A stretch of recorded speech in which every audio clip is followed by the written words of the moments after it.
Assalamualaikum warahmatullahi wabarakatuh. Hai semua, masih lagi bersama saya Teacher Afika. Baiklah, hari ini saya akan berkongsi dengan kamu semua bagaimanakah cara untuk menulis cerita pendek. Cerita pendek yang bagaimana dimaksudkan? Kalau anda dah bersedia, jom kita mulakan sekarang.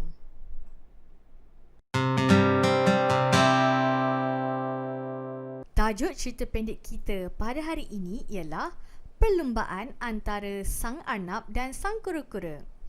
Cerita ini sangat terkenal dalam kalangan kanak-kanak kerana pengakhirannya adalah berbeza daripada jangkaan.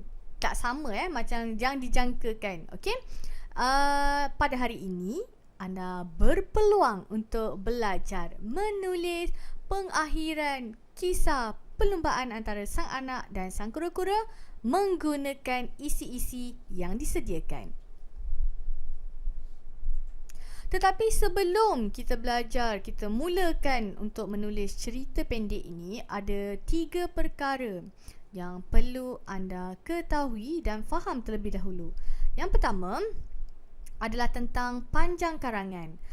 Panjang yang diperlukan untuk tahun 2 adalah 60 hingga 80 patah perkataan, tidak terlalu panjang, di mana mempunyai 10 hingga 15 isi atau ayat.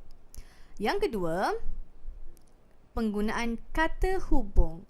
Antara contoh penggunaan kata hubung dalam ayat ialah dan, tetapi, juga, serta yang lain-lain yang telah anda pelajari. Dan yang ketiga adalah penggunaan kata ganti nama seperti dia, mereka, saya. Penggunaan kata ganti nama ini bergantung kepada situasi dan konteks ayat. Kenapa perlu guna kata ganti nama? Kerana kita nak memvariasi, memberi, orang kata, menjadikan cerita tu lebih menarik, tidak mengulangi ayat yang sama. Okey. Jom kita kembali ke slide yang pertama. Kita lihat situasi dalam gambar ini. Ini adalah situasi pengakhiran cerita. Kalau mengikut logik akal antara arnab dan juga kura-kura, siapakah yang bakal memenangi perlumbaan tersebut? Adakah sang arnab maupun sang kura-kura? Ya, dalam kisah ini pemenangnya ialah sang kura-kura, bukan sang arnab. Kenapa? Kerana arnab ni dia mempunyai satu rasa, satu perasaan. Dia adalah haiwan yang berlari laju. Sudah pasti dia akan memenangi perlumbaan tersebut. Tetapi kalau kita lihat gambar ni. Arnab ni dia bersandar di tepi pokok. Dan tidur. Manakala sang kura-kura meneruskan perlumbaan sehingga ke garisan penamat. Di situ kita dapat lihat kelajuan bukanlah segala-galanya. Di mana ada kemahuan, di situ pasti ada jalan. Itulah yang diaplikasikan oleh sang kura-kura tadi. Baiklah, mari kita lihat isi-isi yang akan digunakan untuk menulis cerita pendek bertajuk Perlumbaan Arnab dan Kura-kura. Okey, cerita pendek ni kita cuma tulis bahagian pengakhiran je, bukan keseluruhan ya. Okey, poin yang pertama, melompat gembira, sang arnab berasa malu, sedih. Okey, permulaan cerita kita mulakan dengan sang kura-kura berjaya memenangi perlumbaan tersebut. Jadi siapa yang melompat gembira kat sini? Sudah tentulah sang kura-kura. Sang kura-kura, so kita bayangkan dalam situasi tersebut sudah pasti ada penyokong, iaitu haiwan-haiwan yang lain, bukan? Jadi kita katakan di sini sang kura-kura dan haiwan lain melompat gembira. Kemudian berasa malu dan sedih. Siapa yang berasa malu dan sedih? Sang arnab. Sang arnab berasa malu dan juga sedih. Okey, habis untuk perenggan yang pertama. Kita pergi ke perenggan kedua, isi yang kedua. menyesal, sering merendahkan kemampuan sang kura-kura, meminta maaf, berjanji tidak akan sombong lagi. Okay, siapa yang menyesal kat sini? Sang anak bukan? Okay, dekat penghujung perenggan yang pertama, kita ada tulis sang anak. Jadi permulaan perenggan kedua, kita gantikan dengan kata ganti nama dia. Dia berasa menyesal kerana sering merendahkan kemampuan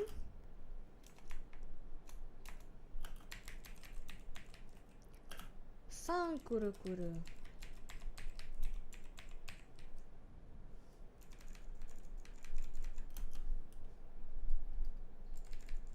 Okey. Kemudian meminta maaf sang anak. Kita kembali kepada sang anak. Meminta maaf serta ada penggunaan kata hubung di situ. Berjanji tidak akan sombong lagi. Habis untuk perenggan kedua. Seterusnya untuk perenggan yang ketiga, memaafkan sang anak. Sudah pastilah sang kura-kura. Sang kura-kura memaafkan sang arnab. Siapa yang bertepuk tangan? Adakah sang kura-kura dan sang arnab? Okey, kita katakan di sini yang bertepuk tangan adalah seluruh penonton tadi, iaitu haiwan-haiwan. Semua haiwan bertepuk tangan. Kenapa mereka ni bertepuk tangan? Kerana gembira menyaksikan peristiwa tersebut. Peristiwa apa? Peristiwa di mana sang kura-kura dengan rendah hatinya memaafkan sang arnab. Walaupun sang arnab ni selalu saja merendahkan kemampuan sang kura-kura yang tadi. Okey, ayat yang terakhir, berkawan baik. So, sejak itu mereka berkawan baik. Okey. Mari kita tengok semula. Sang kura-kura berjaya memenangi perlombaan tersebut. Sang kura-kura dan haiwan lain melompat gembira. Sang arnab berasa malu dan juga sedih.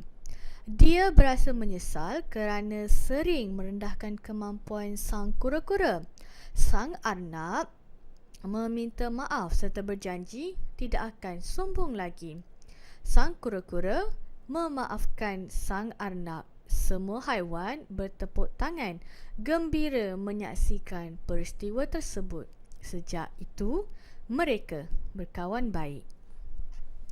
Mudah bukan cara untuk menulis cerita pendek, karangan pendek sebenarnya, menggunakan isi-isi yang disediakan. Hanya perlu tambahkan penggunaan kata hubung yang sesuai dan juga kata ganti nama supaya kita dapat menjadikan cerita tersebut menarik dengan meminimalkan penggunaan perkataan yang berulang. So, teacher kira sampai di sini saja perkongsian pada hari ini tentang cara untuk menulis karangan pendek. Sehingga kita bertemu lagi dalam video yang akan datang. Jangan lupa untuk lengkapkan aktiviti di Seesaw dan baca betul-betul terlebih dahulu arahan sebelum memulakan aktiviti.